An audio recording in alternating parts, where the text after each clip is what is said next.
मोगलांचा इतिहासकार साकी मुस्तैद खान हा म्हणतो की मोगलांनी पद्मावती मातेच्या बाजूने आक्रमण केले होते आणि तिथे तोफा चढवून वगैरे जबरदस्त हल्ला चढवला होता. किल्ल्यातली सिबंदी त्याच तडफ्याने प्रतिकार करत होती. शेवटी 6 फेब्रुवारी 1704ला मोगल हे पद्मावती मातेच्या बुरुजावर चढले आणि त्यांनी तिथे ताबा मिळवला. तेव्हा तिथे असलेले सैनिक हे पळून आत वर बालेकिल्ल्यात गेले. 28 नोव्हेंबर 1703ला इथे वेढा पडला.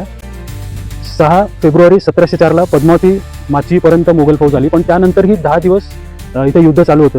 शेवटी 16 फेब्रुवारी 1704ला मोगलांशी वाटाघाटी करून किल्ला त्यांच्याकडे हस्तगत करण्यात आला. अर्थात त्यावेळी अशीच युद्धनीती होती की किल्ला जास्तीत जास्त लढवायचा, त्यानंतर पैसे घेऊन तो मोगलांना द्यायचा. मोगल सगळी रसद आणि तोफगोळा वगैरे सगळी सामग्री ते भरतील. हे झाल्यावर किल्ला सुस्थितीत आल्यावर डागडुजी झाल्यावर किल्ला परत घेऊन टाकायचा. तर अशा प्रकारे नोव्हेंबर 1703 ते फेब्रुवारी 1704 पर्यंत चाललेल्या या राजगडच्या संग्रामातले हे 2 अपरिचित प्रसंग.